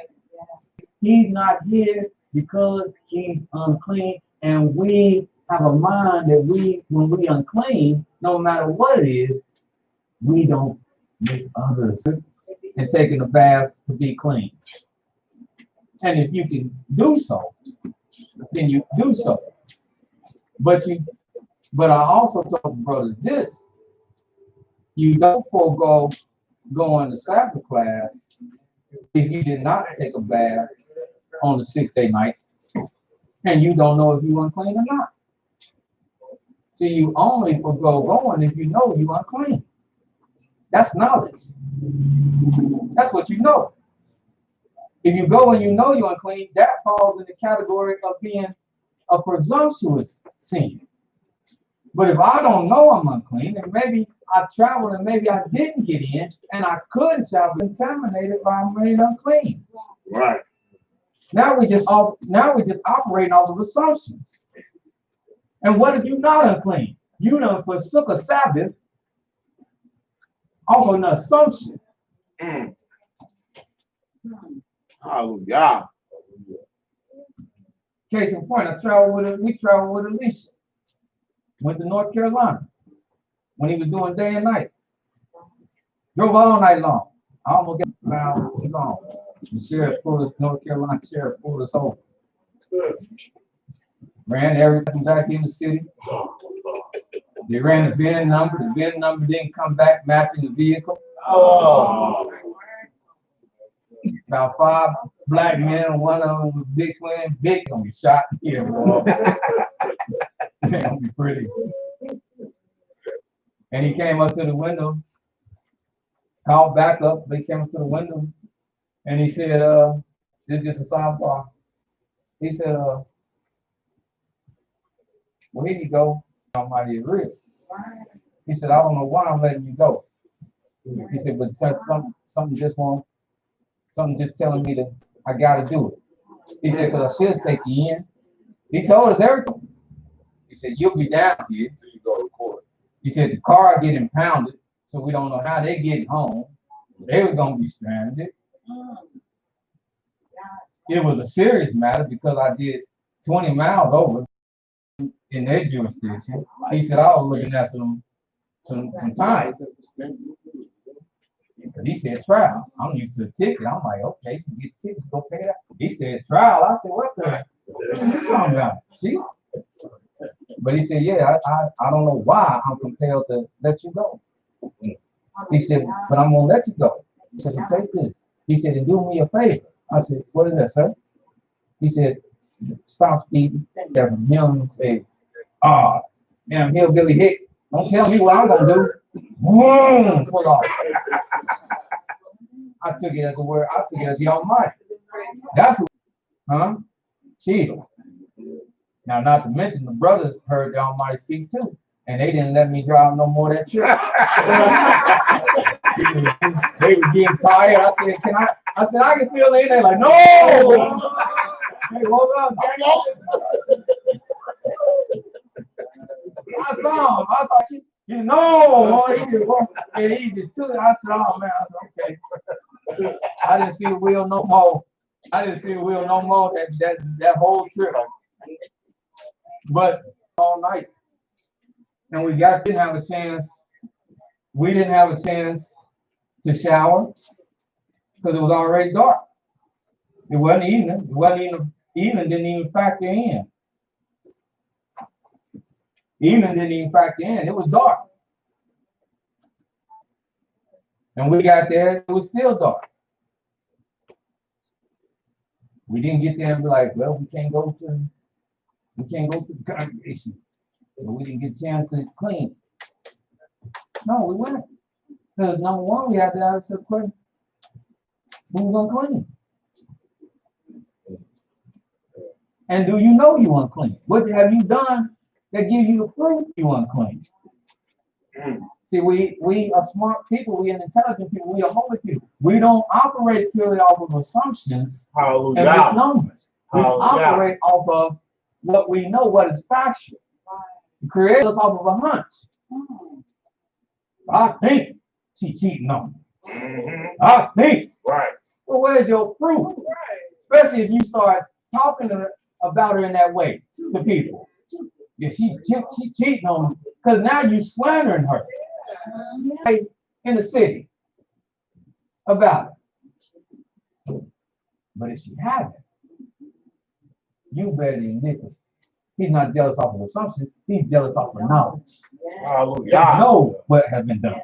He knows you and I have been unfaithful. Two different things.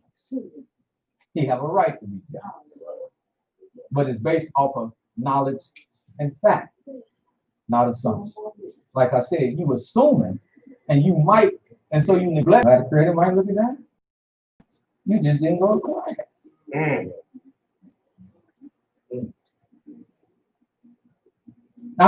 So I understand how teaching in the completeness. I understand because I've given you the totality of how to think. And always, because we are people that seek to be clean, because we know being clean is having the Almighty in our midst. So we always seeking that. But even in that, I understand never be of the assumptions. That's why he said, be not overly right. Hallelujah. I'm trying to get you walk out of here tonight seeking cleanness, always seeking to stay clean. But don't make things there when there's nothing there. That's going to, can I brush my teeth on daily toast? Can I wash up? Because I ain't washed. Man, that's why we smelling onions. And it's live. Take them in the back. Get that rag.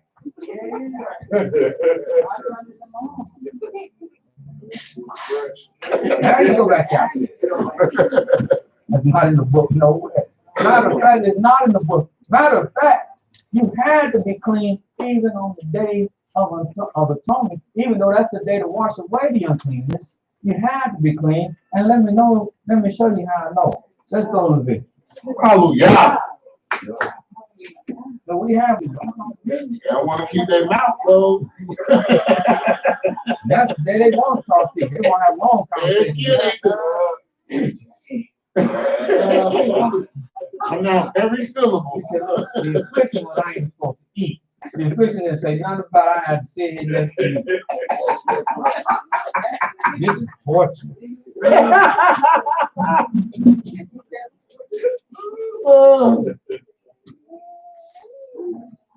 It says self-affliction at that, not you afflict me. And they can't even hear the word of the Almighty. They're sitting there just getting ready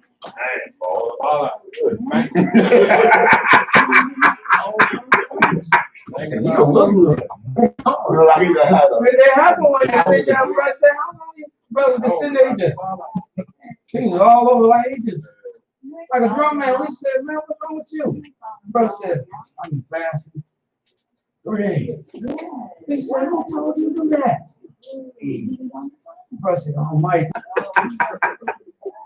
Brother just ready to just I mean he wasn't even there, man. I said, you don't look good. I'm good. I said, you don't look tight. You don't look good.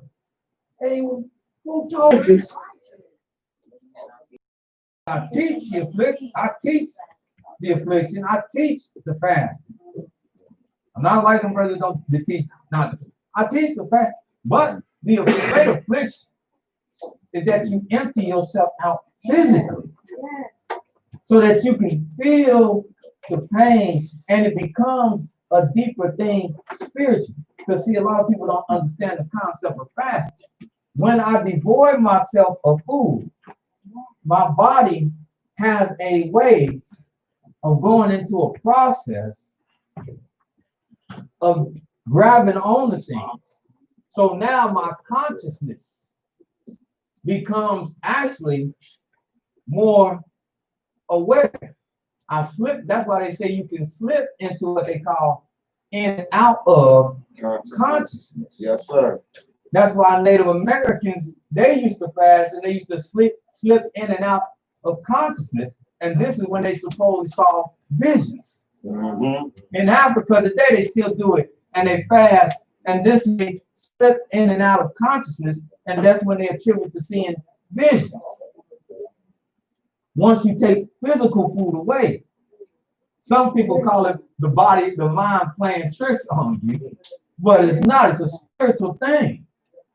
And so that's where that sacrifice of giving up food. Now I'm getting into the inner parts of me. Like Job said, he said, it comes a certain point when you're dealing with life that even food don't even have no value to you. Like a man that food don't mean nothing to them. But they're dealing with the inner being. You see? And that's what fasting is. It's not just the fast, because this is what you've been doing every year. It's the fast, and that connection will lead you to hearing the Almighty. Not like you hear him, but it'll resonate. And that's why he also say, then will you also understand, you can understand the affliction of them who do it out every single day.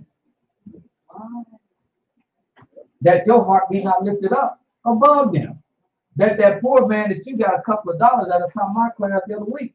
I got a couple of dollars in my pocket. I'm going home and eat. I'm going home and eat. We got food. We gonna throw out. We got drinks. If I can't go home, I'm going over my mama's. You mean tell me I gotta be so tight with this that I can't give a couple of dollars? That's another reason for the Day of Atonement. Like you said, we do it and we get used to doing it. To say, because that's what people say, I did good this year. I did better than I did last year. It didn't affect me. That's because your mind ain't right. That's not the gauge. I fast every Sabbath. They know it. But it's still different when I fast on the Day of Atonement, on the Sabbath. Mm-hmm. And every year I come people that I know. Hallelujah. I told them last year for my birthday, no party. I ain't asked for no party. I ain't asked for no gifts. Last year on my birthday, I went down, me and my second oldest son, we bought pieces. Bought about 4 or 5 boxes of pieces. Cut them up, rolled them. We got a big pack of water. People on the street corner, we gave them a slice of pizza and a bottle of water. Box. Took another to a men's show, gave it to them. But that's how I spent my birthday. We rode around. Now the beautiful thing about it, I mean, your children. Went to Walmart a couple of weeks ago. My oldest, he said, you know where they sell any good tents at? I said, yeah, they sell them. I told him. And I said, well, what you want to, you know, as he kept asking, what you want a tent for? You talking about going camping? Yeah, no, I ain't going camping. Nah, it ain't that bad. And then I said, you talking about what I think you talking about? He want to buy a tent. He want to take the tent downtown. Hallelujah. He said, I don't need no party. I don't want no party. He said, well, I'm going to buy a tent. We're going to take it downtown.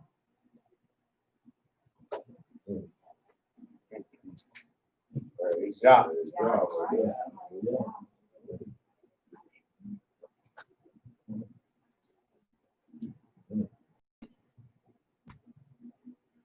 As I tell you, those are the things that move me. Because now I know what I've done. If I go to live all flesh, I'll live on with sentiments like that. I won't have went very far. I won't have went very far at all. If that's the kind of life you're gonna live. Yes, sir. They gonna live. Hallelujah.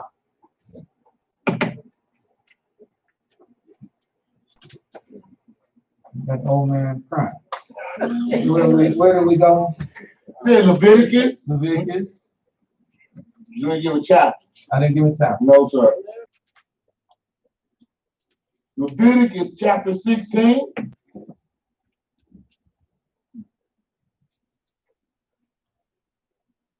Now watch this. Start at verse 1. Hallelujah. Read too much of this, but like I said, we're going to read it and we're going to go over it as well. So I will save a lot of the Day of Atonement questions for the Day of Atonement, if y'all will. Hallelujah. Extensively go over this. But since we're here, I do want to go here. Verse 1. Leviticus chapter 16, Mhm. verse 1. Away and died. And see, that's important too, because I even started looking at the way I even am with the Creator. Because there's a certain way. No, there's no alternate, but it's a certain way you even have, and we have to approach the Almighty. Hallelujah. A lot of times we approach the Almighty too cavalier. No, we have to approach Him with some reverence, some respect, even in everyday life. We can't be so cavalier in approaching Him like we approach one of our homeboys. Visions, men trembled. There was great awe when dealing with the Creator. But we never be so cavalier. No, they forsook that and they went in whenever they got ready to go in whenever they felt like it, how they wanted to do it. And Almighty took them out. He took them out. And Yahweh spake unto Moses, speak unto Aaron, place within the veil before the mercy seat, which is upon the ark, that he die not. For I will appear in the cloud upon the mercy seat. Because Aaron, even though he's the high priest, Aaron's not allowed, he's not called to come in there. He's not beckoned to come in there. Then he don't come. If Hallelujah. Almighty is there and he's not summoned to come, he don't come. That's why he comes. He don't let him feel like he can come at all times before the mercy seat. Thus shall Aaron come But this, into the holy place and when he does come, this is how he's to come. with a young bullock Uh-huh. for a sin offering and a ram for a burnt offering. Uh-huh. And shall he be attired. These are holy garments. These are holy garments. So he looked good that day. All you gotta do is read up on holy garments. On David told me he wasn't looking like no bum. He looked good. As he orchestrated what went on in the temple. He looked good. He was in a holy garment. Hallelujah. He wasn't bum Yes. bells that ding, And the real gold. gold that circle. Smelled good. Everything that it takes to signify he's holy, it was put on him on the Day of Atonement. Go ahead. Therefore shall he wash his flesh in water and so put them on. And he didn't put on all that beautiful adornment without Dirty. taking a bath. Right. Hallelujah.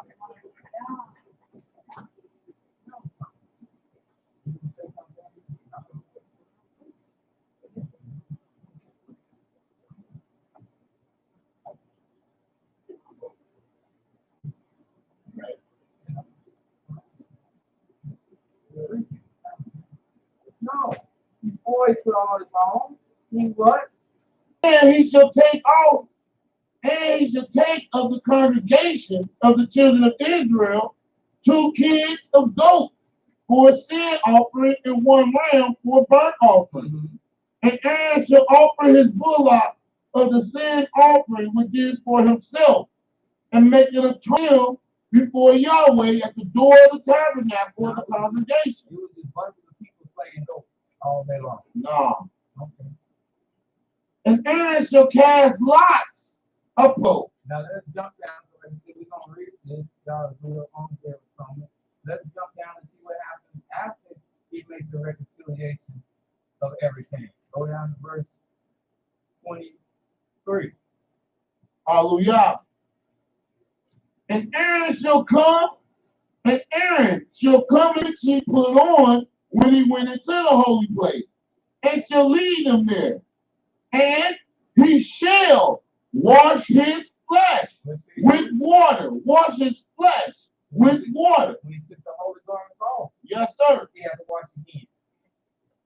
And put on his garments and come forth and offer burnt offerings and a burnt offering of the people, and make an atonement for himself and for the people. And put on his garment. What garment? The garment he took out His before he regular went. everyday wear. You didn't say nothing about his every regular day wear.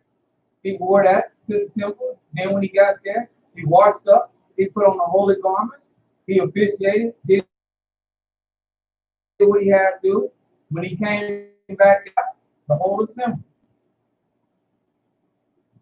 he maintained cleanliness. And a high priest, if that's required of him, then how much so is it required of everybody else? Same. Hallelujah. So get that Colgate And Listerine. Hallelujah. and tighten it up. I mean, it's like pig in it.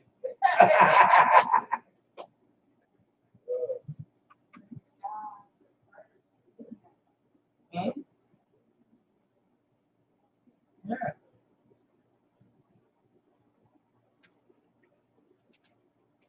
Hallelujah.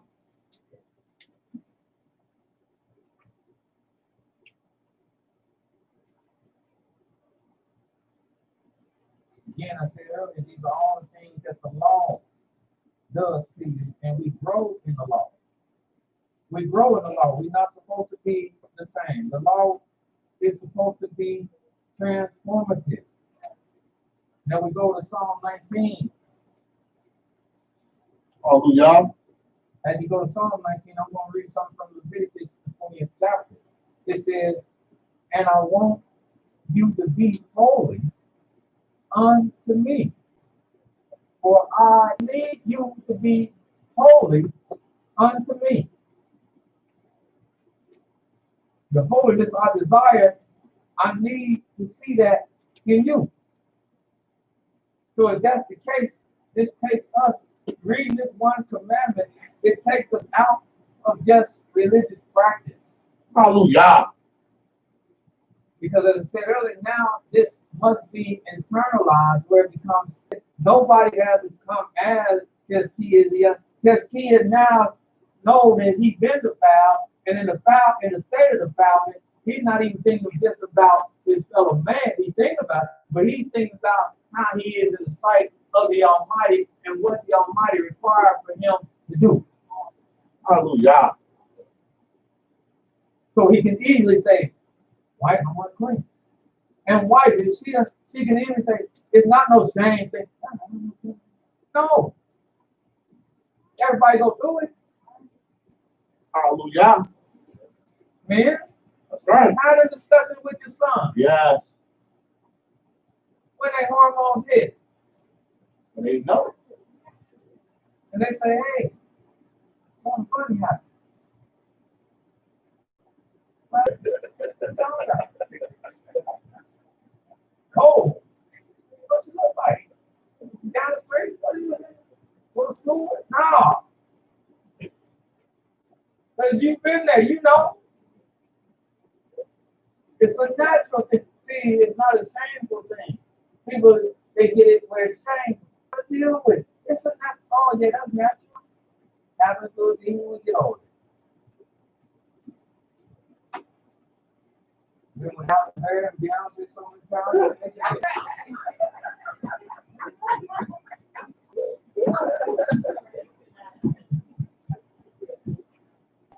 Jimmy Tyson came by one time too, and I was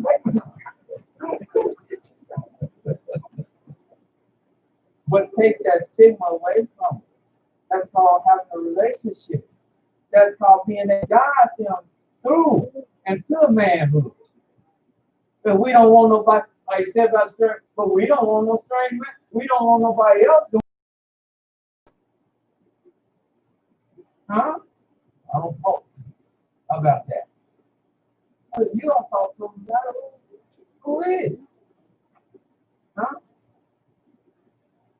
I told you. You told the first time you got no story like Chief. Chief got a story. My father didn't know about, so I didn't have that conversation. So I experienced these things and was left to wonder what's going on. You got to get it. You got to get it. Oh, and then I've been all messed up. So no. But your mind says, I want you to be, I'm holy. And he's not holy sometimes. He's holy all the time. And he had, and that's another thing. He said, so I have what? Severed you. Because I want you to be holy. Huh? That's why we have to start looking at the execution of this. I get on them sometimes. This different. It's not just something you put on the pan. This is showing you severed. This, yes, the people, your friends, yes, your coworkers, yes, those don't look at you in the store. Yes, they don't say, man, he got them straight. He's different. Supposed to be. And this is a sign. This is a sign of your holiness. Somebody see this, they should equate this, man, the cat is different, but it's in a good way. He's different than all these other fools in here. That's good. It's a sign. I went all the way back home one day to work just to snatch a pair. Because I feel so, there's something wrong when I run out and they ain't on there. I say, uh-oh, there's something wrong. Wardrobe ain't complete.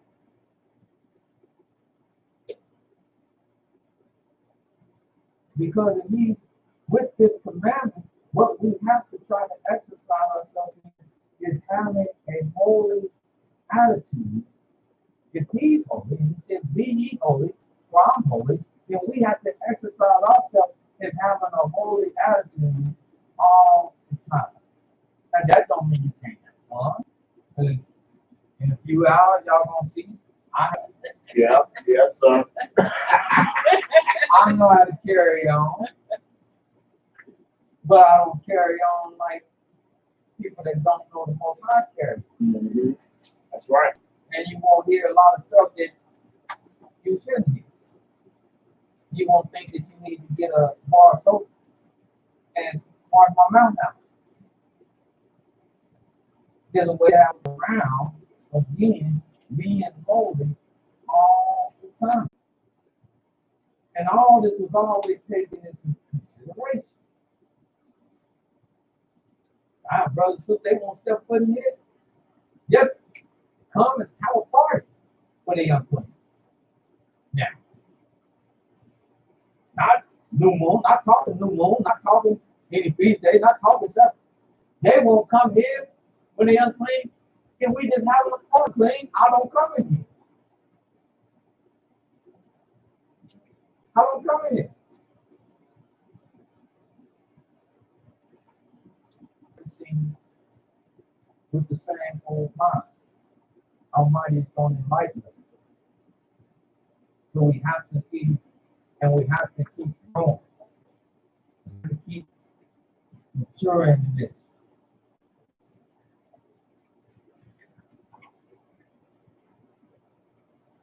But see, that's when you even start looking and becoming different even to your own brothers and sisters. You just seeing things different. You just going to that next level.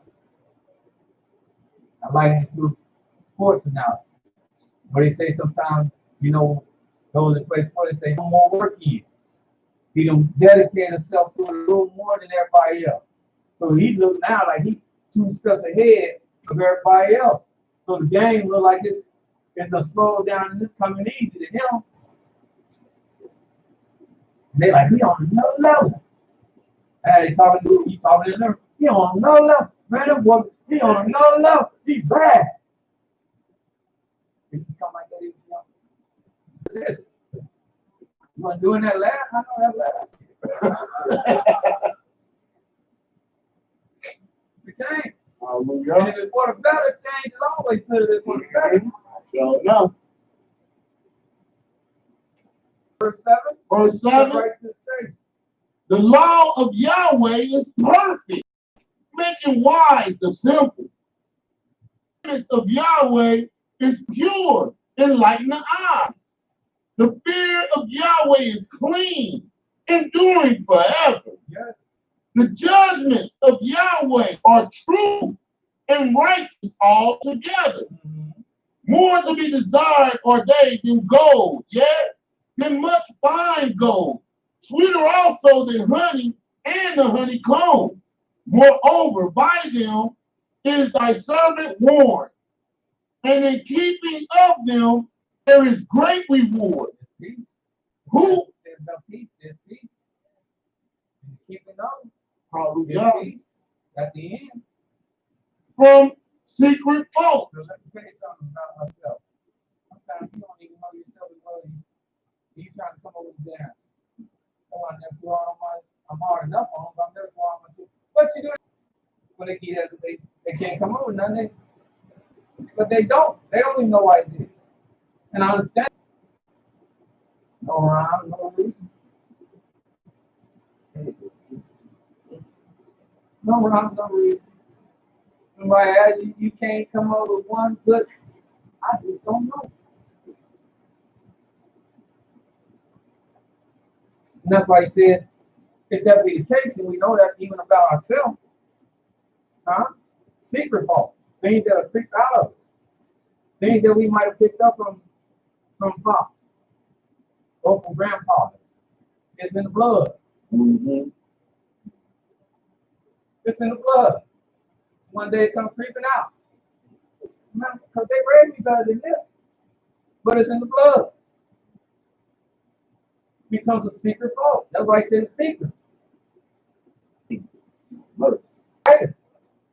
Hallelujah. And that's why he says in 13, keep back thy servant also from presumptuous sin. yeah. Let them not be innocent from the great transgression. To be innocent. Let the Now, word. here's the key. How do I do this? What does that look like? And how do we accomplish that? Let the words of my mouth. Oh yeah. Oh yeah.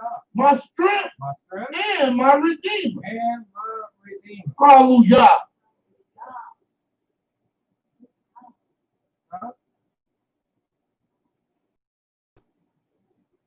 Now, like David said, even in secrecy, I have touched no unclean thing. Ain't no need nobody else. You should do that. You should do that. If it was something that he knew was offensive or would make him unclean, then he did not touch it. He did not deal with it. The time he did, he knew the ramifications of it. But David was striving to always be clean when he was dealing in righteousness. Because our Elohim is clean. So we have to forge a clean consciousness, a new heart, a new spirit, a holy spirit. Where the Almighty is that? Hallelujah. See, with this new it's with this new consciousness that you can come back tomorrow. You can come back in tomorrow. Even though many of you won't get a chance, I won't get a chance to shower tonight. You come back tomorrow. That make you unclean. Now with a conscience, you say, well, I ain't going back in there because I'm unclean. See, it's not just in effect for one day.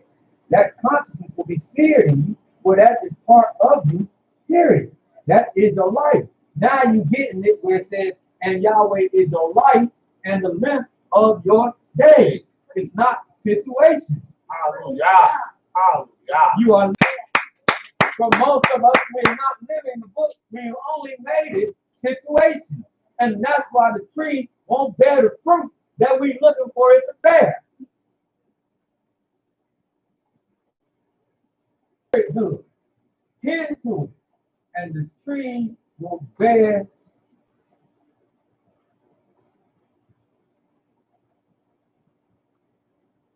I ask myself this question: how much of the Almighty do you want? We got a whole lot to give. He never gets tired. He never gets tired. Huh? He never gets weary. He have a whole lot that he can give. Question becomes, how much do we want? That's all. And are we willing to give up a little sacrifice? Because yes, that's what it's going to take.